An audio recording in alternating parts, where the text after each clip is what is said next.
All right, I'm excited here. Today is the first Escalada Economic Development Commission meeting here. uh, August 14th at 2024, 8 a.m. And we're going to do a roll call first. So just go around and everyone introduce their name. John Lagarza, Healthy Sustainable Communities, providing economic development services here for the city of Estacada. And well, Counselor. Yep. All right. Councilman McElroy, live, work, eat, do everything here in town. Luke Spencer with Clackamas River Outfitters, also the chair of the Tourism Development Council for Clackamas County.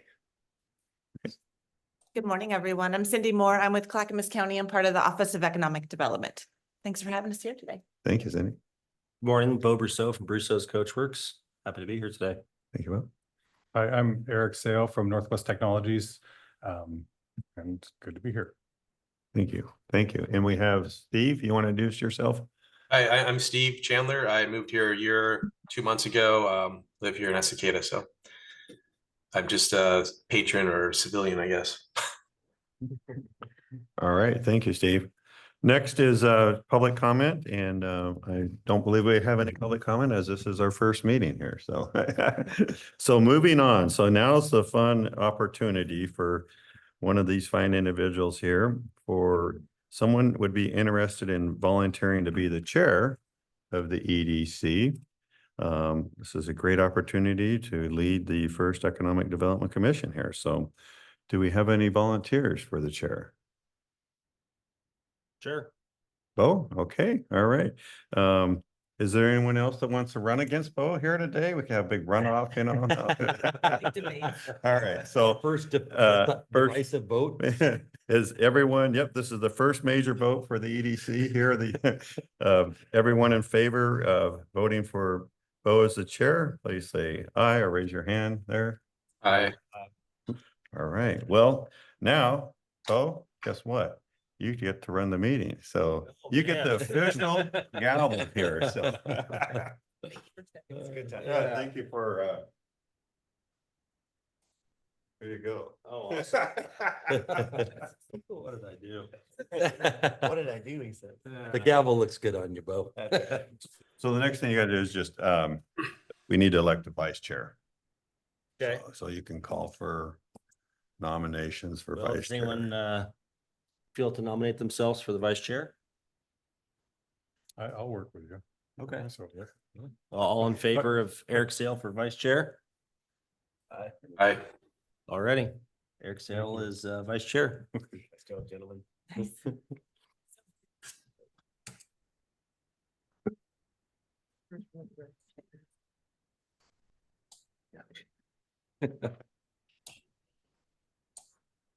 And then just go on to the next Oh, agenda item. So okay. you'll just start each agenda item there.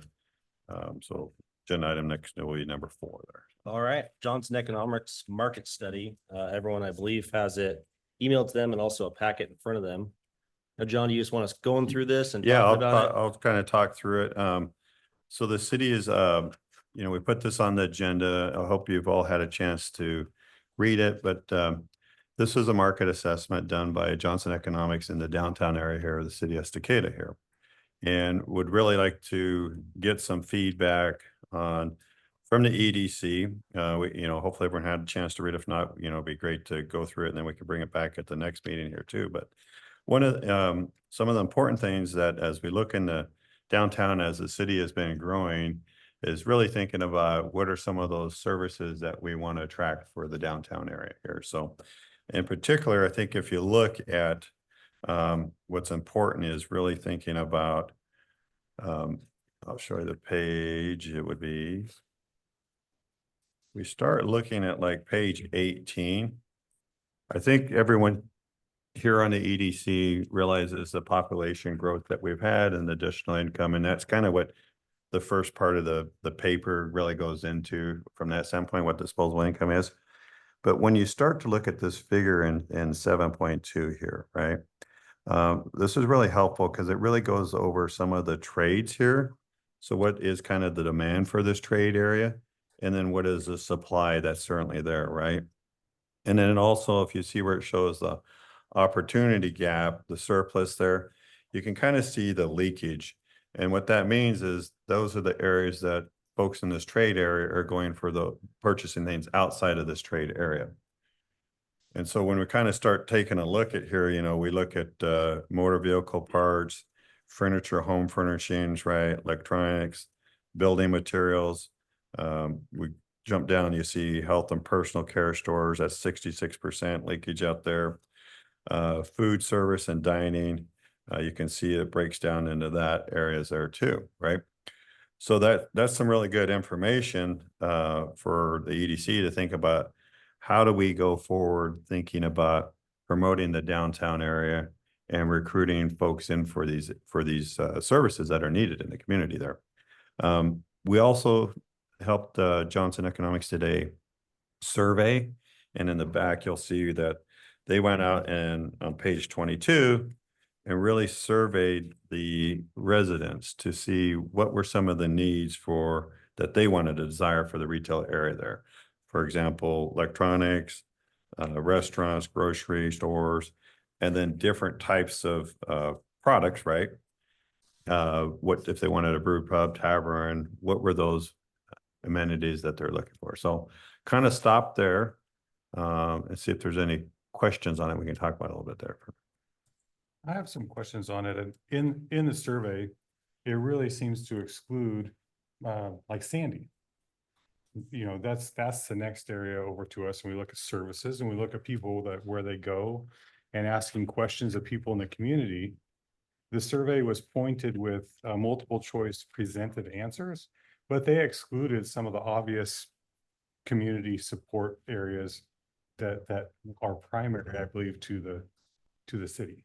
And so I'm not sure why that was, but I think that's a real miss in the results of the survey. That's a good question. We can ask Jerry Johnson why he looked at just this trade area up into Happy Valley kind of bit there. That's a good question, right?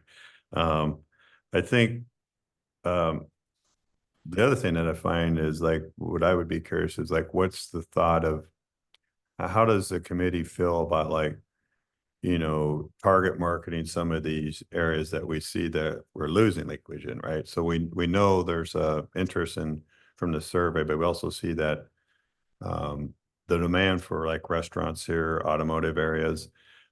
What's your kind of thoughts from that standpoint there? I see a little bit problematic in that the survey points out supermarkets and things like that. But when we look at the leakage report, it doesn't seem to back that up. So the leakage report doesn't show, you know, opportunity gap for supermarkets, but according to the people and the survey, that's one of the primary things. So that's, I mean, how we rectify that. I'm curious. Yeah, I think it's an interesting because when I looked at that leakage report, when we look at the grocery there, it's about 10,000 square foot. So if you continue to look at under the on page 19, when you, and I appreciate you bringing it up because there's been a lot of conversation around a grocery store. So figure 7.3 there, it really shows like there's an opportunity for about a 10,000 square foot, whether it's around grocery component there, right? So, I mean, that's a smaller type grocer that we'd be trying to attract, and where would that be in this downtown area, right? From that standpoint. I think the whole survey might be a little, am I on mute? Okay. Just because the fact that, you know, we only have one grocery store in Estacada, and I guess what I'm trying to get at is, you know, people are more or less obligated to, especially those on low income, you know, they can't travel outside of Estacada to shop. So I was just curious on like, where are they getting these figures from? Are these from a census, or are these from tax receipts, or what? I mean, Well, they pull all that from basically a lot of different publications. If you look in there, yeah. Claritas, Johnson Economics, a summary on the retail areas, and then the trade publications for, you know, what is the demand square footage rates there. Okay. I think the question would be is, you know, if if, you know, we're gonna try and market some of these, and it's, you know, if we're gonna try and market restaurants or health and personal clothing areas, right? You can see that's a, you know, shows a huge square footage of leakage, right? Furniture stores, those areas too, right? What would kind of be like some thoughts on how to kind of promote that from that standpoint? To bring in new retail or Yeah, it could be new retail, or do you try and grow it organically and find folks, you know, within the Clackamas County area that could be potentially thinking of a second location? yeah, I know that Trader Joe's right now is looking for a second location in like the Happy Valley, Oregon City area. And obviously Estacade is might be a little far out for them, but it's always worth a shot too. I mean, just petition, ask grocer to come out here. Mhm. Yeah, I mean, I question whether this town can sustain two grocery stores currently. I mean, maybe they can, but Mhm. you know, like say you had a Safeway in town, or say you had a whatever Grocery outlet or a, let's hope it's not a grocery outlet, but I'll just put that there. But yeah, you know, I mean, we have Dollar General and they do sell some food options, a variety of everything.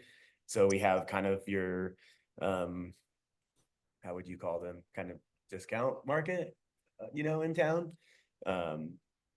Yeah, I would question whether this town is ready yet for a larger or like a New Seasons or type of growth. I mean, I would love to personally see it myself, but Yeah. you know, that's just a question. I don't know of anybody in town that actually grocery shops at Harvest Market.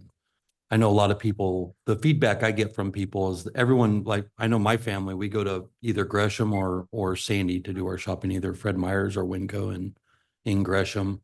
And I've been here for several years. I've never done grocery shopping, like a full cart full of stuff there. We'll go and get a couple items that we miss there. And that's the feedback I get from most people is I would encourage you to ask around and see if you know a single person that does their full on grocery shopping, other than that they're restricted by challenges for, like Steven had mentioned about being on low income, not having transportation to commute out of there. And I don't know if the traffic numbers or the populations would support a larger store, but I know that if one was here, that people would stop commuting. If there were a Fred Meyer's here in town, it wouldn't make sense that people are going to commute to Sandy to go to Fred Meyer's or go to Gresham to go to Fred Meyer's. And I think there would be full-on grocery shopping happening in town if there was competition. When you have only one store here without competition, the pricing is the biggest complaint that I get from most of the people that shop at the reason they don't do full-on grocery shopping.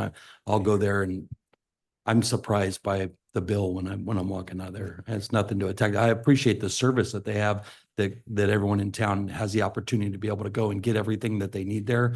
But without competition, you're not going to see the market correct itself and get pricing down, I don't think. I mean, I'm surprised the bill every time I walk out of any grocery Yeah, store. that's But no, I agree. Well, Yeah.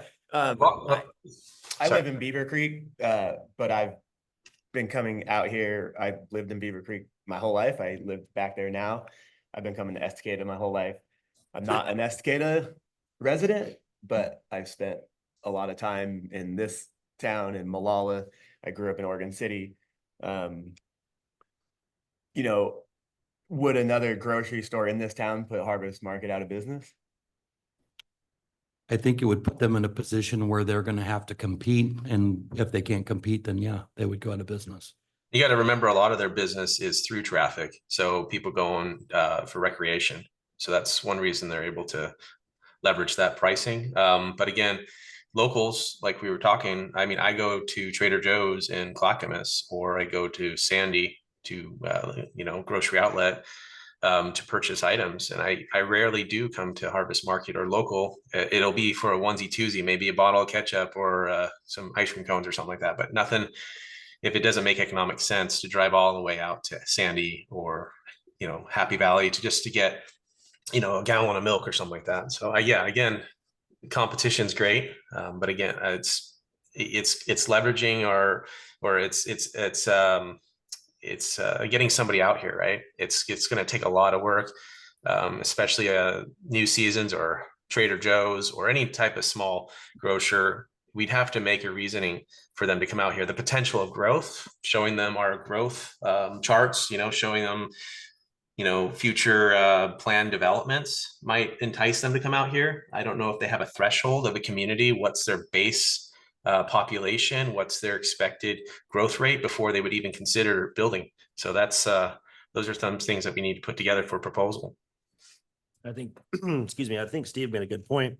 If you look further in the Johnson report, it says multiple times that the square footage is not where you don't get the bang for your buck for building new commercial space right now, as far as if you compare it to the leakage report. So I don't know if we look at this leakage report and look at groceries in the sense of we need a new grocery store, maybe just we might have to understand that no matter what, people are going to go out because we don't have a Trader Joe's, we don't have a Walmart, we don't have Fred Meyer. So people are going to go elsewhere and they may just use Harvest Market for onesies, twosies. So we may just have to realize that that's leakage that we won't get back and attack other places, and or find a way to make it more efficient just to get a little bit money back, but know that it's going to always be a leakage just because there's no sense in Trader Joe's or somebody coming out here to service 7,000 people when they're kind of stuck, depending on other people traveling 30 minutes into town to shop there. I think what would be really helpful is if we got a report that was indicating buyers at, say, Sandy or Damascus or these different areas and the zip code of their buyers. That would tell us exactly what we were trying to find out. Two, if those things, and that would then be presentable to a grocery store that was considering building in our area. But on top of that, we have to realize that it's tough.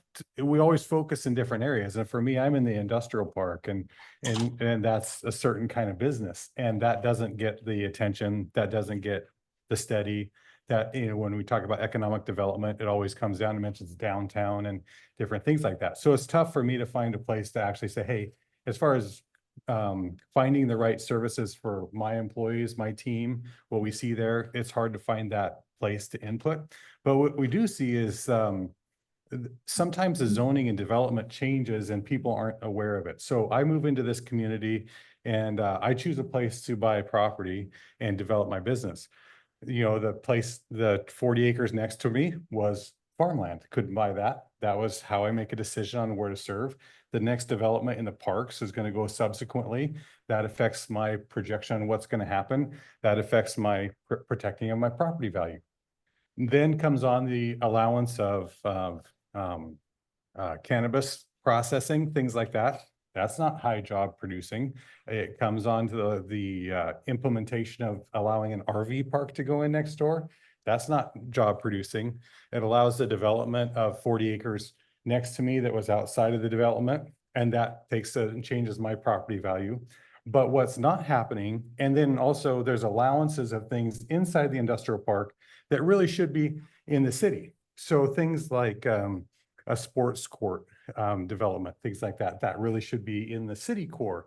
But when we look in the city core, we have industrial types of uses that are taking up land that should be the ones that we're talking about for commercial uses. So if we even had a Fred Meyer that was interested, there's not appropriate land for them to even come to. So the city, we have to figure out how to incentivize people that have uses in the city that could be done in the industrial park to move from the city the property in the city to the industrial park. So there is a place to build a store. So we have to go, I think, steps back and say, even if we could interest them and find the information, if you were to look around, where's the property that would be used for that? Where do you see a road that would be high volume traffic to be able to get to a commercial property like a store? So instead of saying, hey, how are we going to attract them? We need to have step two, once we do attract them, to say, and they think they could build here. So we have to prepare a place so that all our time, if we're successful in this, that our time is not wasted because there isn't a place for that. Okay, you're going good. Yeah, go ahead. We're getting this process down, Pat, I tell you. Getting the Yes. good quorum, okay. Maybe just building also to what Eric was saying too, what about a conversation when we get to that point, when we're looking at the leakage report, whether it's a grocery store or any other industry? What about a conversation with a real estate brokerage firm, somebody who specializes in grocery stores? We have a couple contacts, having those types of conversations saying, hey, we're a community who's now looking to attract Trader Joe's, Fred Meyer's, whatever, a smaller Walmart than a superstore. What is it in fact that they are looking for? What numbers do we need to hit? What type of real estate do we need to have? And these are informal conversations. Think of it like a broker tour or site tour, if you will, when you invite a couple of real estate brokers into the community, or talk to local real estate brokers too, as part of this process, and say, you know, here's what we're looking to kind of place our order for what we want to have in our community, and how can they help us prepare? Because what'll happen is that word will get out too. Estacada is looking to attract X, whether it's a grocery store or whatever, and that multiplier effect in the general region could serve you well. So just another resource to bring to the table around real estate and the people who really talk to the groceries or the grocery stores and say, what's your formula? What do you look for? Because, you know, even in talking to big retailers like Costco, I'm floored. Like, we think we have everything that they need and we say yes, and they have a formula that doesn't make sense to me, but it makes really good sense to them. And that's just like one example of getting that intel. So we have it in-house here. One of the, I think another issue that kind of revolves around all this is our trade routes. 224 is, or 211 is susceptible to closure, to like accidents. You know, these are some concerns, you know, maybe asking the county. I don't know if the county has any evaluation of increasing the road capacity or what they plan on doing in the future. But I think, you know, we are very remote, and that's kind of a concern too for trade operations. How do they get their goods and services out here, especially if the roads are closed from accidents or they're not reliable? So, you know, build on that too. I know I was part of the transportation development plan for like the next 20 years. And so to what Steve is saying, that, you know, there might be some of that information in that plan that would help answer some of these questions about, you know, the ins and outs and traffic patterns and certain things like that. Cause I know they were talking about, you know, these things, that stuff specifically. So. One of the biggest challenges with dealing with anything on the highway is just, it's all, my understanding is it's all handled by ODOT. Any changes that happen on the highway, it's not necessarily going to be a county thing. It's dealing with the Oregon Department of Transportation for change. Even if we wanted to put a crosswalk on the highway, we have to work with ODOT for that. And it's just a very slow, just a horrible process to deal with them. Yeah, we so. could get that plan, right? Yeah. You know, Hey, and speaking of ODOT, maybe they can give up that property and move to the industrial area in downtown. That was part of a process and a plan, I believe. So there was property sold to them in the industrial area, like 10 acres. And that was part of the idea that was talked about when that happened. So I don't know if that wasn't real or the next phase of it wasn't started, but they have property there. And that was what was kind of originally slated as one of the goals of that. Yeah, relocation of some of those properties downtown, like you were mentioning earlier, would be helpful. All right, think we that- want to address yeah. another topic on the leakage report or move Yeah, I on? think, you know, I appreciate some of the comments that I think what Eric brought up kind of leads into your next topic on the strategic plan for the EDC there. So what we, you know, staff did is we drafted up just really thinking about what Eric was talking about is like for the EDC here, like what is the 5-year strategic plan going to look like, right? And addressing one of the things that we talk about is just that is thinking about, you know, addressing the downtown business area, looking at the industrial area, looking at workforce. And I think, you know, what I like, you know, hopefully the EDC team here to do is to think about some of those things. There's some things that we need to come up with is like a mission and value. So, you know, over the next month, you know, think about like, what are some of those, what could be the mission and what are the values here? And then also just like thinking about some strategies on how to relocate or approach business owners that are in your downtown area, right? To Eric's point, that should be located in an industrial park. We have a lot of land in here that could be utilized. And that should be a goal for EDC to think about, like, what are some incentives? How can we approach those owners and think about the relocation? You know, ODOT does have the one place over by the industrial park, you know, it seems to me, Eric, plenty of room there that we could approach them or find out. And I know Melanie and I've talked a little bit, but we need to, I think from the EDC, it's a good way to think about, you know, how you move some of those blocks down here. What could be some ways to incentivize that? And then basically thinking about how you chip that off over 5 years, right? And so if you kind of look through what we did is we put in here, you know, on page 2, talking about, you know, industrial land, downtown business, business recruitment expansion, you know, again, we have some vacant or underutilized properties here, the hotel on the street over here, you know, is a big property, for example. Luke Tourism, you know, thinking about tourism strategy here. We have Cindy, you know, we got great economic development partners here. How do we continue to build on those? And then just ways that we educate our business community moving forward. So I think if you as the EDC members could, like, over the next month, you know, just maybe someone takes 2, you know, maybe like Luke, you take tourism, and, you know, maybe Eric, you're taking industrial, Bo, you get, you know, just kind of divvy up those, right? And if you could email me some of your thoughts, and then we'll include those into the strategic plan. We'll start to build that, right? And the goal would be to try and build the strategic plan like over the next 2 months, and then bring that to council, right? To really show, like, here's a pathway of thinking how we could move some of these areas, and what could be incentives, what are some strategies for tourism plan, building partner relationships, thinking about like how you target you know, the leakage folks, and maybe it's a, you know, to Cindy's point, like maybe it's a brokerage outing, right? So I'll stop there, answer any questions on that from that standpoint there. You guys, you're going like, what? We got to do work? So John, you want us to take a look at each of these sections and Yeah. then maybe add a couple bullets Add of a couple how bullets and underneath then each how. one? Okay, And thank you. then what we want to do is eventually is like, think about like, you know, what's that going to look like over 5 years? Should we be thinking about like a new urban renewal area to, like, you know, work with property owners and relocate them? You know, what are the tools that we would have if we're looking at how do we, you know, move an industrial user in the city to industrial park, right? How do we look at, you know, recruitment for this area? And I think it's more of a specialized niche, like a brokerage outing room there, right? How do we address some of the underutilized properties in here? And that could be like maybe a new urban renewal area. It could be a way you can acquire them, or maybe the city has some funds, right? What should the tourism for Estacada? You've talked about wanting more events, or how do you build that tourism program?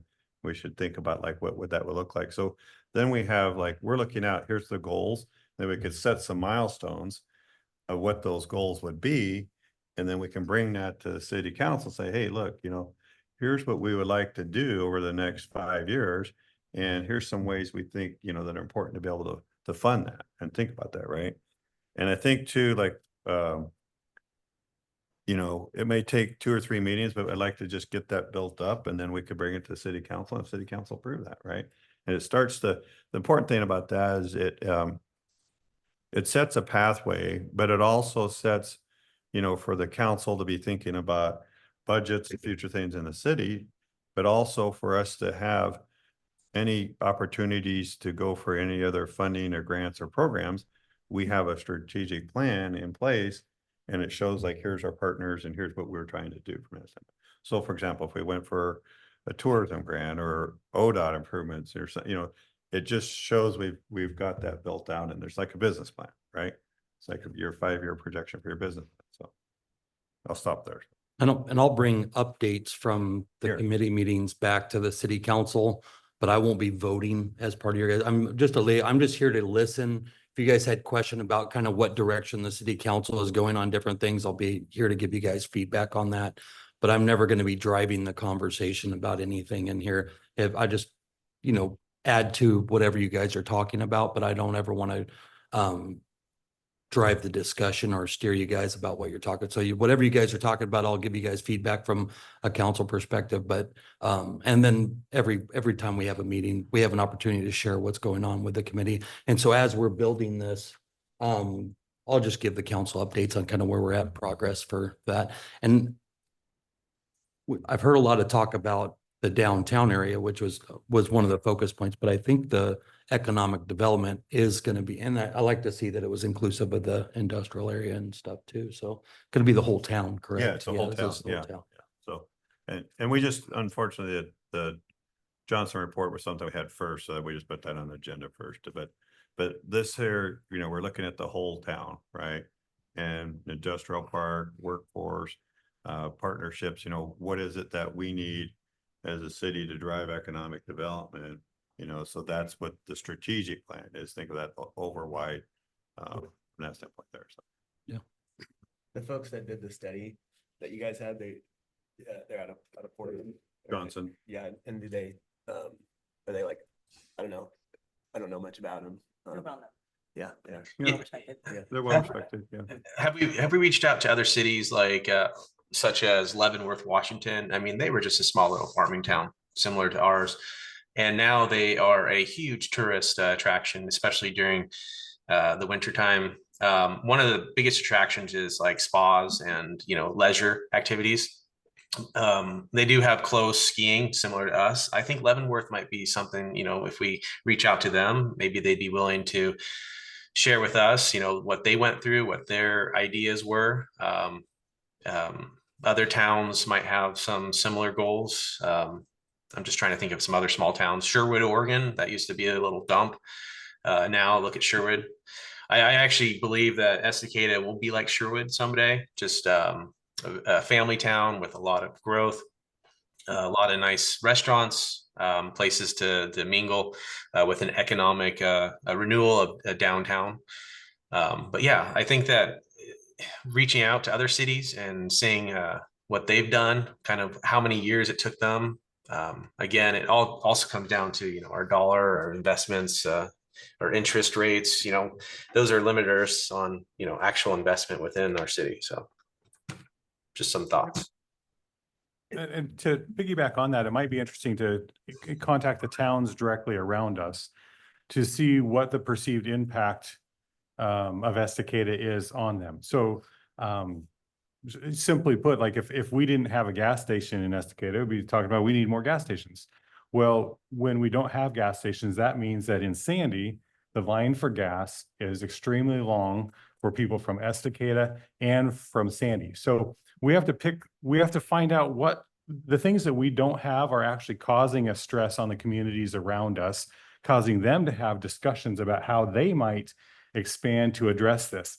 If we could communicate with them and find out what are the things that they feel are serving a community next door that should be staying in that community, they might have some ideas to say, we have enough shopping. We have twice as much grocery store as we need for the city of Sandy, yet it's too busy. And so that is an area that you should focus on to bring back into your town. And just to see what things those are. Go ahead, Cindy. From the city's perspective, were there pieces of the economic development strategy that were more prominent than others? Would the city like the EDC to focus on a couple of key areas or themes as part of the development of the EDC? The discussion my memory is not the best about it, but the way I remember it, I may be off a little, is that a big thing was the grocery store came up multiple times during the conversation. And then just the overall feeling was anything that people from our community are having to go outside of our community to get that's not available here was a focus point. Bringing good paying jobs here so that people didn't have to commute, people that are having to commute to Portland to work, and giving them an opportunity to be able to work at a good paying job here in town. Melanie, what was the other, you help me out here? It's been a little bit since we had that meeting. The driving force for what we wanted to focus on, the economic development committee to focus on. Yeah. I remember grocery store coming up a bunch of times and then just there was just a lot of talk about how people are having to go do their clothing shopping, grocery shopping, everything in other places instead of coming out here and then not a lot of opportunities for employment. So being able to get some good businesses into the industrial area and commercial areas to bring in better paying jobs. That makes good sense. It's a very robust opportunity to provide feedback and action items. And so I was just thinking from what the city wants to have happen, maybe in the first year or two, if we could narrow that down to like, hey, what's the 3 things that this EDC could bring to the council that would be supportive or helpful as part of this process might be something worth considering as we're looking at meetings. 'Cause like just to support what John was saying, if our long term is 5 years, if it's 7 years, like what we're looking to do? And let's break it off into chunks so that every year the council and the community sees that we have made traction on these goals. I like that. Measurable goals. Measurable goals. Melanie, can we put that on the agenda for the next meeting for the council to give direction for the top 3 items they'd like to see focused on for the first year of the EDC?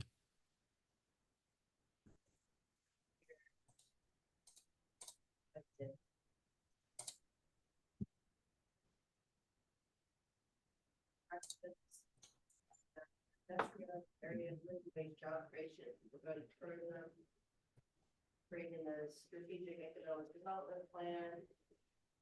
Outsourcing economic development, those were on the council goals. Yeah. Yeah, that's great.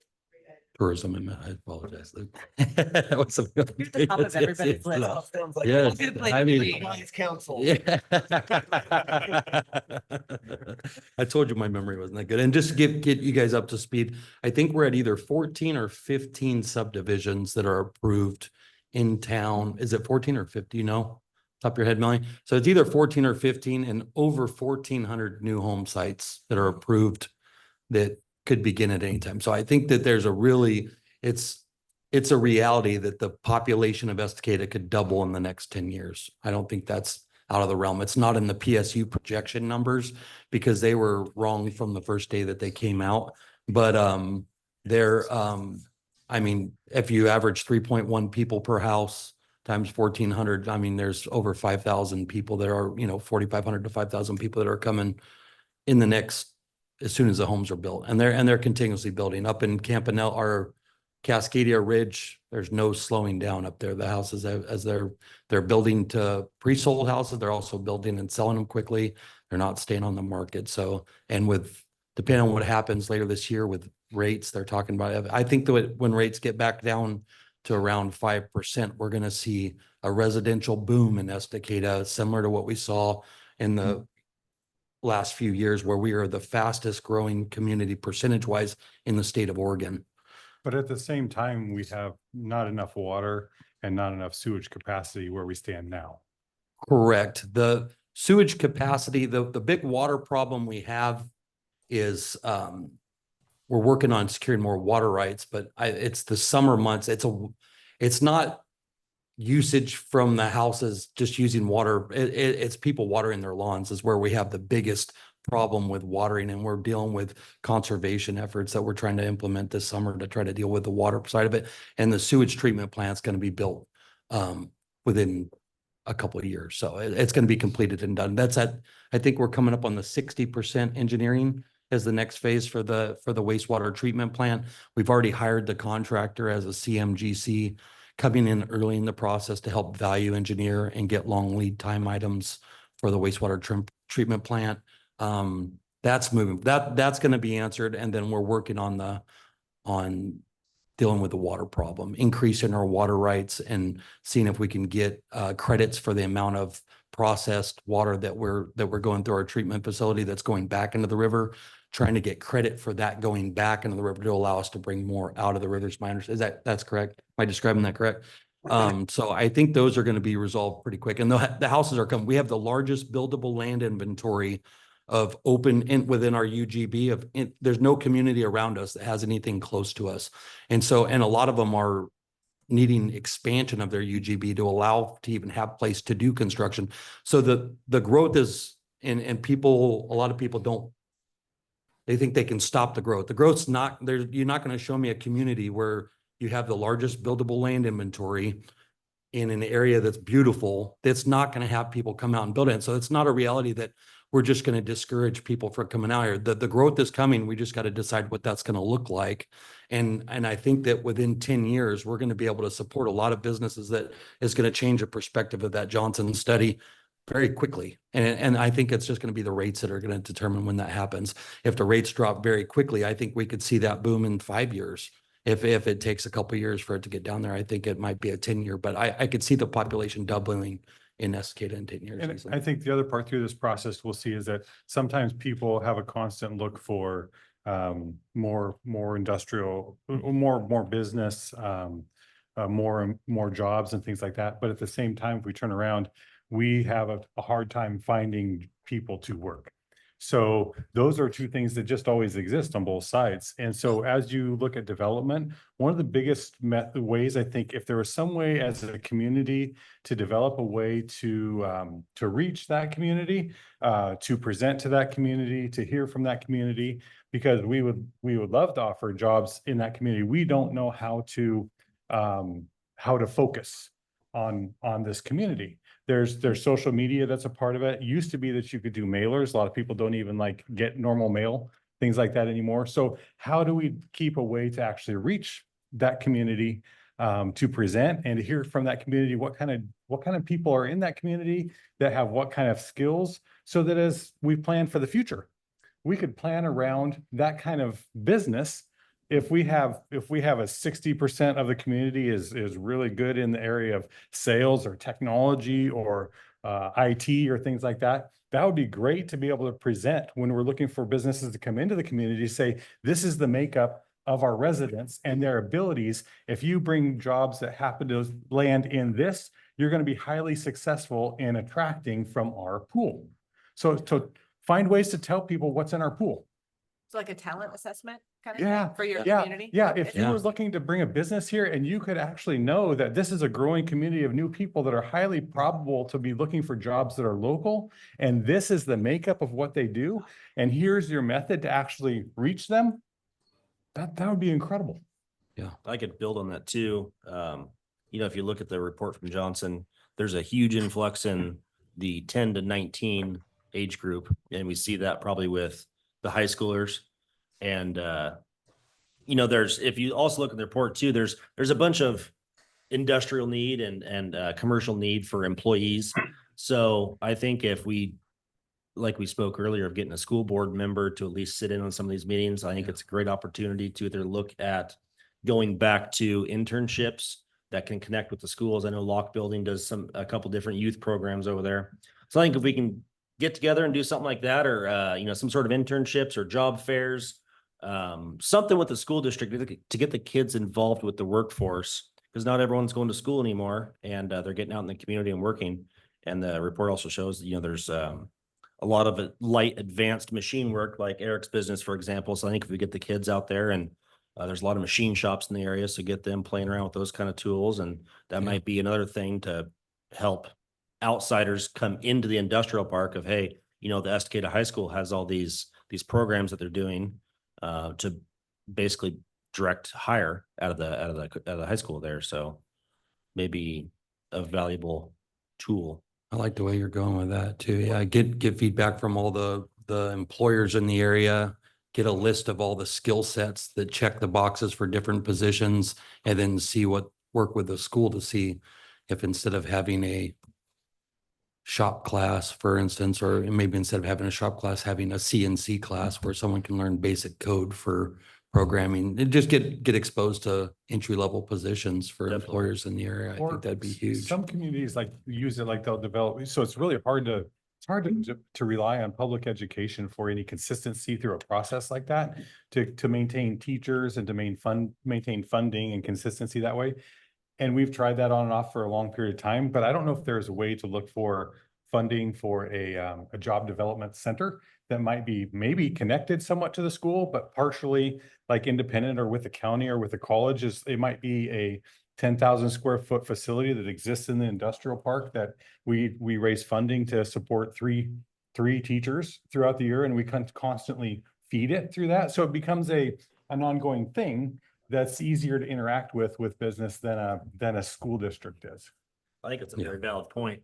Oregon City and Oregon City High School and Clackamas Community College do something very similar where they offer, welding, machining classes, CAD drawing classes to the high school students they could take while they're in high school. So I know that the Clackamas Community College president's very passionate about youth learning, especially with the program with Oregon City. Yeah. And I know Ryan at the school district over there, he's pretty passionate about it too. So that may be something we could look into using And there- industrial land for. And the school districts, Ryan and everyone at the school district's amazing to work with. And if there's ever, I mean, they're looking at any opportunities at all. If someone's willing to invest the time in it, like we're working with a lot of the kids over there. And they asked Steve to come in and teach a class. If he would come in and teach the kids, teach a class, how like a framing and basic construction class. So if we can identify the needs that are there and whatever, I think it'd be kind of cool, like if you came in and said, this is the skill set I need, and this is the training that they would need to have to just kind of walk into a position here.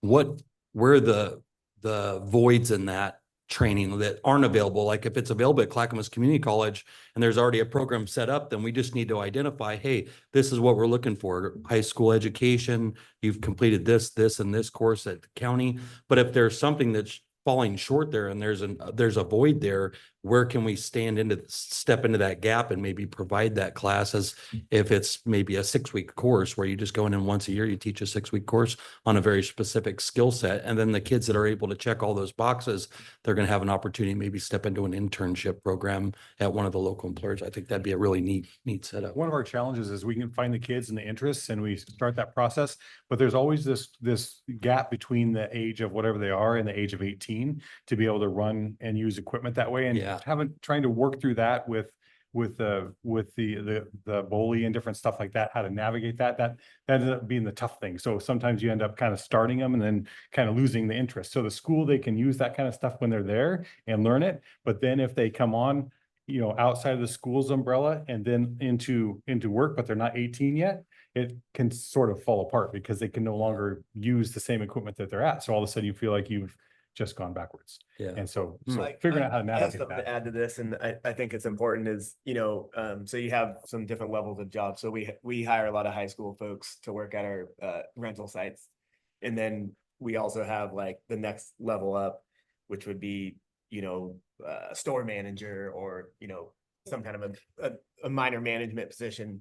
We can fill the base level rental type stuff, but if we need to actually hire like a manager or somebody that would have more professional skills, like I can't get them here.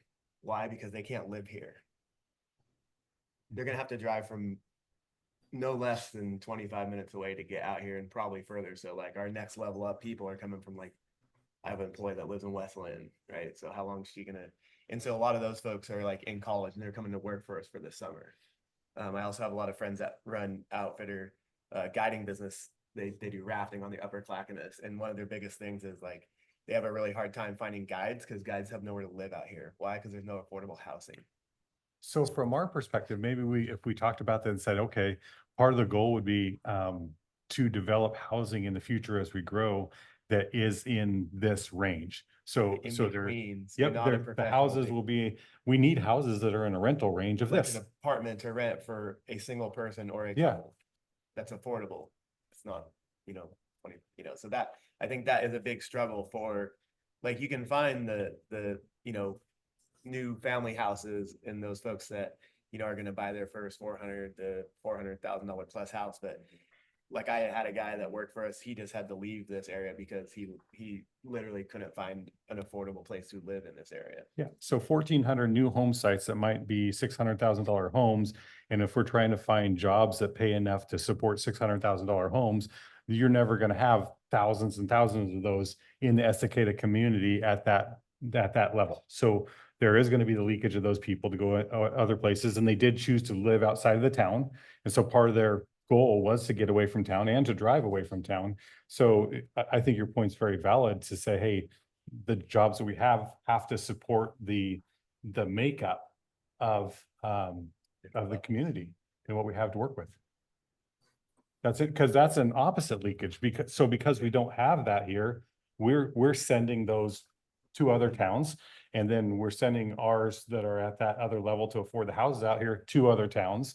And so that's just a reality as we try to fix these other things. That's a reality that we have to come to. Great points. Really great points. Well, like what John said about the strategic plan on page 2, there's a couple different points, downtown business development, revitalization, industrial land and employment.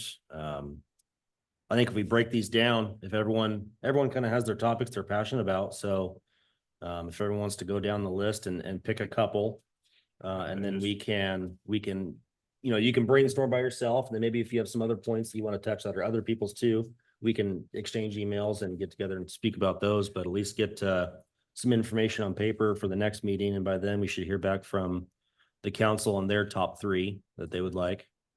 And we can start building this plan and present it.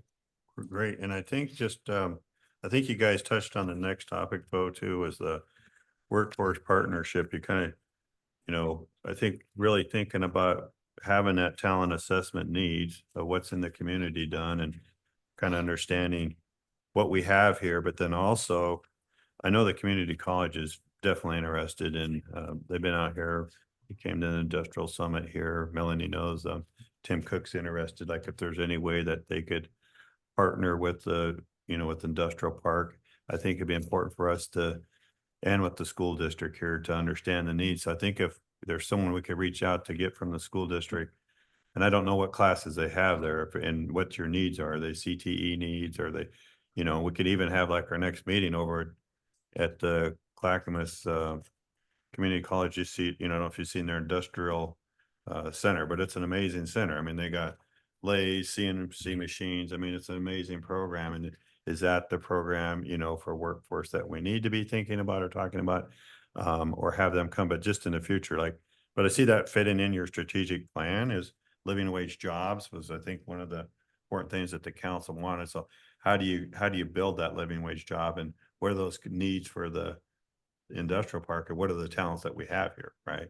To kind of help check. And I think, as Luke pointed out, a living wage job is different based on what you Different. have to present that makes the living wage. What are the costs of living here? If you don't have the proper grocery store, if you don't have proper housing in all income levels, you now are talking about a living wage job, but not realizing that you can influence what adds up to a living wage. We can reduce that. So there's a huge responsibility in that to say, okay, when we talk about living wage, the county will give you a number, but we need to influence that number as it pertains to our community. Because it costs to go outside the community to get those things. Yeah, it costs. Residents time and money to go outside and get those things. It's too expensive to shop at our store. It's too expensive to pay rent in a house here. So when we add up our living wages, it's here. But if we address these things and have a store that's more cost effective, if we have apartments or single person dwelling types of things, and we start to add up our own living wage, it changes and it more matches what we're able to bring into the community. It brings we can bring a whole range of different things into our community and support them. Rather than just going off of these big numbers and using other people's numbers, we need to see how we can influence our own numbers. Yeah, I agree. It's like creating those pillars. Mm-hmm. Well, great. Well, I guess we can go down the list and see who wants to tackle what. Industrial land and employment. You seem pretty passionate about that, Eric. Yeah, Is that something you'd like to tackle? I'd love to do some work on that and bring it back. Okay. And maybe with this too, is maybe if we could send, or with everybody involved, resend out email. Yeah, I'll list of resend everybody send that out everyone's email. everybody list was and here. Yep, Okay. absolutely. Downtown business development and revitalization. Happy to dive into that a little bit, Okay. from my realm, but obviously tourism is Yeah, I gonna was be gonna give my- you tourism. Yeah. For sure. And some of the stuff that tourism needs is gonna overlap into a lot of the things that you guys also, or we all Yeah. talk about in other things. So. Yeah. I can help with the downtown one too. You want that one too? Okay, Cindy. Business recruitment, retention and expansion program. I can help with that. You want I that would one? like to be part of that. I mean, I'll Yeah, definitely. maybe I see got the it. rest of it, but Yeah, you can add me to that one. You want that one too, Steve? Yeah. I'll put Cindy, Steve, and Eric. Address vacant and underutilized properties and zoning. Eric, you seem passionate about that, but your list is getting long. I don't know if I'm best for that or not. Okay, I can tackle that one. But I'm Steve, do always, you want that one? Uh, gonna sure. pass. It's something that I'm not experienced in, but I have a friend he works in acquisitions and land acquisition, so I could probably chat with him. Yeah, and I can spearhead it with you too. Tourism, I think that one's pretty well Luke's. Providing liaison with economic development partners. I can help with that one. You want that one too? Can you add me to the tourism as well? I'm sorry. I just, tourism is something I'm very keen on, so. Yeah, maybe by all means. Yeah. I'll add you to that, and Cindy Excellent. wants partners. Thanks, Steve. Yeah, man. Luke on the partners too.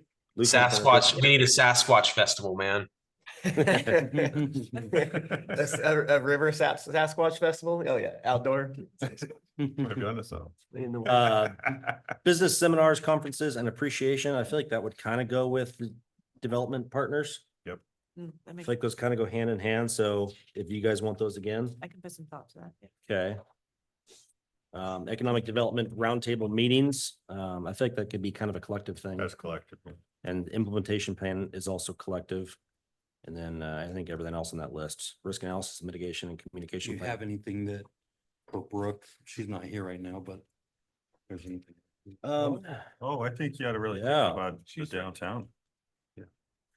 she might You know know, more that would about some be- land stuff. too, Might be a right? good conversation since, Reliance and Yeah, ODOT, there's Infrastructure, yeah. infrastructure, the Yeah. downtown business, it'd be sorry, pardon me. a way to start having conversations to consider. We'll just tell her we nominated her for everything. Yeah, Yeah. it's all yours. Good luck.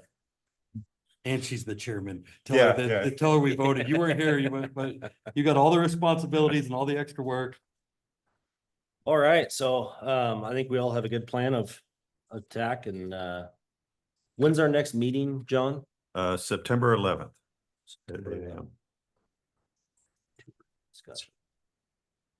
Did we on our agenda, point number 7, think you- tourism discussion, we kind of, I think you kind of combined,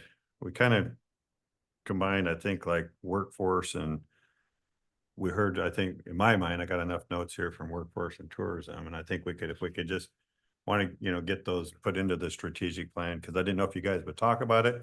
You definitely talked about it. So I think, and you got assignments. So I'm happy. I mean, this is fantastic discussion we're having today. Thinking about how you build that 5-year plan out. I think, Counselor, if there's anything you still want to say, other than that, or maybe you want to do. No, I roundtable, just, but I'll take it to the next council meeting and we'll get a very specific 3 items that would be, I like the idea that Cindy brought up. One of the things we have challenges with on some of our committees is having measurable goals. If we can get 3 very specific items and then determine a way that we're gonna evaluate that in a 12-month period of time. What does that look like if we're 50% complete, 75, how do we measure that? And then make sure our goals are set up in a way where we can very easily measure them. So, and then just see the progress of that. I'm excited to see yeah, I what's going to think, happen with the committee the and first year measurable yeah. goals, and then as you build the plan, like what are the measurable goals over the next 5 years? Right? yeah. And Oh, then yeah. we could, so we Once a have year the update 'em. we have the first year, so we're in a parallel path. But at the same time, you're thinking, where do you want, it'd be great to have that, if it's that 10,000 square foot training building, or if it's that Sasquatch outing, like, or, it's, and where we're able to move the industrial, but like Yeah. what those would be too. Cause we'll bring this to the council and present it. But I think having those 3. Yeah, like so start- 1, 5, 10. Yeah. Like 1 year, 5 year, 10 year, what does that look like? Yeah. And then every year you get together and you update your plan, Mhm. evaluate your progress for your goals from the previous year, set the goal for the next 12-month period. See if any adjustments need to be made to your 5-year plan and your 10-year plan. I think that's great. Yeah. Great way to go about it. Maybe we could leave a little bit like how to measure a goal, or how we measure. Maybe we could leave that for a couple months out there until we become versed in our areas here, so we could actually suggest what we find to I be think a it's good great measurable idea. piece Yeah, to work on. Yeah. Okay. Yeah, the Yeah. council's gonna be patient with everything. It's a new committee and we're just excited to see it getting put together and the work's getting started, so. when Yeah. does the council meet next? Are we skipping the next meeting?